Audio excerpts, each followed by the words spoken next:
नमस्कार, बहुत बहुत स्वागत आपका। मैं हूं आपके साथ मनुरा सक्सेना। क्या अगला उपराष्ट्रपति बिहार से होने वाला है? राजनीतिक गलियारों में इस चर्चा को जोर शोर से उठाया जा रहा है।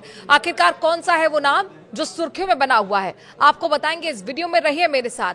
दरअसल जैसे ही कल 21 जुलाई को 9:15 बजे के बीच ये खबर ब्रेक हुई कि उपराष्ट्रपति धनखड़ ने इस्तीफा अपने पद से दे दिया है, तत्काल प्रभाव से राष्ट्रपति को पत्र लिखकर, स्वास्थ्य कारणों का हवाला देकर, उसके बाद से स्पेकुलेशंस का दौर लगातार जारी है। अलग अलग थ्योरीज आ रही हैं कि भाई ये वजह रही होगी, वो वजह रही होगी। विपक्ष भी लगातार हमलावर है। विपक्ष का कहना है कि स्वास्थ्य कारण तो नहीं हो सकते, कोई और वजह है, कोई गहरी वजह है। हालांकि लगातार अलग अलग थ्योरी सामने आ रही है। राजनीतिक विशेषज्ञ अपने तरीके से विश्लेषण कर रहे हैं। इन सब के बीच में देखिए टाइमिंग को लेकर सवाल क्यों उठा है? आखिर ऐसे कौन से वो संकेत मिले जिसको लेकर अब विपक्ष हमलावर है सरकार पर? सरकार की तरफ से क्या कहा जा रहा है ये भी समझ लीजिए। सबसे पहले हम विपक्ष की तरफ से अपनी प्रतिक्रिया देते हैं, चूंकि यहाँ पर कल से जब से लगातार न्यूज 18 ने इस खबर को ब्रेक किया, सियासी प्रतिक्रिया जो सामने आई। सबसे पहले कपिल सिब्बल की प्रतिक्रिया आई। उन्होंने कहा कि मैं स्पेकुलेशंस पे नहीं जाऊंगा। उन्होंने स्वास्थ्य कारण कहा है तो ठीक है, लेकिन केसी वेणुगोपाल जो कि कांग्रेस के वरिष्ठ नेता, उन्होंने कहा कि मैंने पत्र देखा है। धनखड़ साहब ने जो पत्र राष्ट्रपति द्रौपदी मुर्मू के नाम लिखा है उसमें उन्होंने सरकार का शुक्रिया अदा किया है, लेकिन सरकार की तरफ से कोई स्टेटमेंट नहीं आया। अशोक गहलोत क्या कह रहे हैं? अशोक गहलोत कह रहे हैं कि ये गहरी बात है, ये बहुत बड़ा शॉकिंग है राजस्थान के लोगों के लिए, सभी के लिए बहुत बड़ा शॉकिंग है। ऐसा लगता है कि जो स्पीकर्स हैं, चाहे लोकसभा के स्पीकर हो, राज्यसभा के सभापति हो, जो कि उपराष्ट्रपति भी होते हैं, ये सब लोग दबाव में हैं।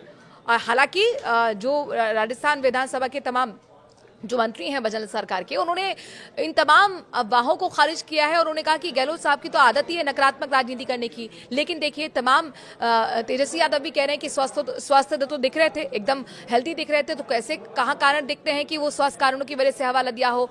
हालांकि आप ये देखिए कि आखिरकार सवाल क्यों उठ रहे हैं और क्यों ये बात हजम नहीं हो पा रही है विपक्ष के लोगों के लिए, जो महाभियोग लेकर आया था उपराष्ट्रपति धनखड़ के खिलाफ। वो ये बात क्यों आखिरकार डाइजेस्ट नहीं कर पा रहा है कि स्वास्थ्य कारण हो सकते हैं ओपी धनखड़ के रिजाइन के पीछे। आप ये देखिए कि 21 जुलाई को उन्होंने रेजिग्नेशन दिया और उससे ठीक 12 दिन पहले वो जेएनयू परिसर में पहुंचे थे, कार्यालय में पहुंचे थे और वहां पर उन्होंने कार्यक्रम में हिस्सेदारी अपनी निभाई थी, जिसमें उन्होंने कहा था कि मैं ठीक समय पे रिटायरमेंट हो जाऊंगा 2027 तक, अगर भगवान ने चाहा। फिर ऐसे 12 दिन बाद क्या हो गया कि एकाएक वो क्योंकि सुबह वो संसद में अपनी मौजूदगी दर्ज कराते हैं और शाम होते होते, रात होते होते उनका इस्तीफा आ जाता है। अब आप देखिए, सोमवार की हम आपको बात बताते हैं, जब उन्होंने रिजाइन दिया था शाम के 4 बजे उपराष्ट्रपति के ऑफिस की तरफ से प्रेस रिलीज की गई थी, जिसमें 1 हफ्ते के अंदर जयपुर के कार्यक्रम को प्रस्तावित बताया गया था। अब 4 बजे ये प्रेस रिलीज आती है और उसके कुछ ही घंटों बाद रेजिग्नेशन आ जाता है। इसीलिए टाइमिंग पर सवाल उठ रहे हैं। कांग्रेस कह रही है, विपक्ष कह रही है कि ठीक है, हम ये मान भी लेते हैं कि वो बीमार थे, लेकिन ये अचानक एकाएक जब मॉनसून सत्र चल रहा है उस बीच रेजिग्नेशन का क्या मतलब है? अगर रेजिग्नेशन देना ही था तो मॉनसून सत्र जिसमें ऑपरेशन सिंदूर पे बातचीत होनी है, बिहार का जो रिव्यू हुआ है मतदाता सूची का उस पर बातचीत होनी है, उस अहम मानसून सत्र की शुरुआत में ही एक दिन होता है और उससे बीचों बीच में आप रिजाइन देते हैं। उससे पहले भी दे सकते थे, लेकिन कुल मिलाकर अब देखिए जब रेजिग्नेशन यहाँ पर धनखड़ साहब की तरफ से दिया गया है उसके 15 घंटे बाद प्रधानमंत्री नरेंद्र मोदी का रिएक्शन आया। पोस्ट के जरिए उन्होंने अच्छे स्वास्थ्य की कामना की है और धनखड़ साहब को वो पहले किसान पुत्र बताते रहे हैं, प्रेरणादायक नेता बताते रहे हैं। हालांकि उनके कई ऐसे बयान थे जो सुर्खियों में रहे थे और अब जो राजनीतिक विश्लेषण है वो ये भी मानते हैं कि कई ऐसे बयान भी थे जो सरकार को असहज करते थे, क्योंकि जो भी धनखड़ साहब के यहाँ पर रिएक्शंस होते थे या फिर जो वो बयान देते थे कहीं ना कहीं उसको सरकार से जोड़ के देखा जाता था। न्यायपालिका के खिलाफ भी उन्होंने इस तरीके की प्रतिक्रिया दी थी जो सरकार को असहज करने का काम कर रही थी। जया बच्चन को जया जी कहा, जिसको लेकर काफी संसद के अंदर हो हल्ला हुआ था, यहाँ तक कि विपक्ष तो उनके खिलाफ प्रस्ताव महाभियोग का तक लेकर आ गया था। खैर, कल जो महाभियोग के शुरुआत हुई है प्रक्रिया जस्टिस वर्मा के खिलाफ, वो एक बड़ा कारण माना जा रहा है। एक थ्योरी ये भी निकलकर सामने आ रही है राजनीतिक गलियारों में कि वो संतुष्ट नहीं थे, वो खुश नहीं थे और इसीलिए हो सकता है उन्होंने रिजाइन दिया हो। लेकिन कुल मिलाकर अब आगे क्या होगा?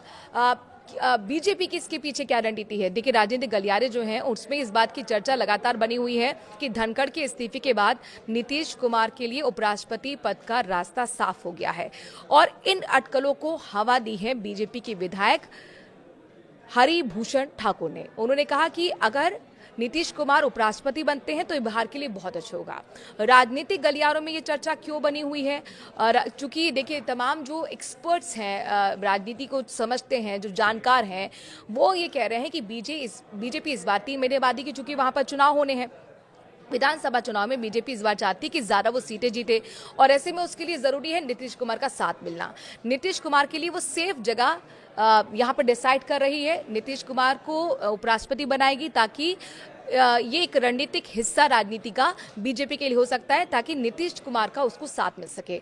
तो यहाँ पर इस तरीके के स्पेकुलेशंस लगाई जा रही है। हालांकि अपने दर्शकों को बता दें कि स्वास्थ्य के कारणों का जो हवाला दिया जा रहा है ये हो सकता है सही भी हो, क्योंकि जाहिर तौर पर विपक्ष का काम है निशाना साधना, राजनीतिक विश्लेषकों का काम है कि विश्लेषण करना। लेकिन आप ये देखिए कि अभी हाल ही में एम्स में उनकी एंजियोप्लास्टी भी हुई है, मार्च में कई बार वो हॉस्पिटलाइज भी हुए थे, तो ये भी हो सकता है कि स्वास्थ्य कारण असल में हो। लेकिन जाहिर तौर पर ये राजनीति है, स्पेकुलेशंस लगातार जारी हैं। आप क्या सोचते हैं धनखड़ के इस्तीफे के पीछे? अपनी राय जरूर दीजिए। और क्या आपको वाकई लगता है नीतीश कुमार अगले उपराष्ट्रपति होने वाले हैं?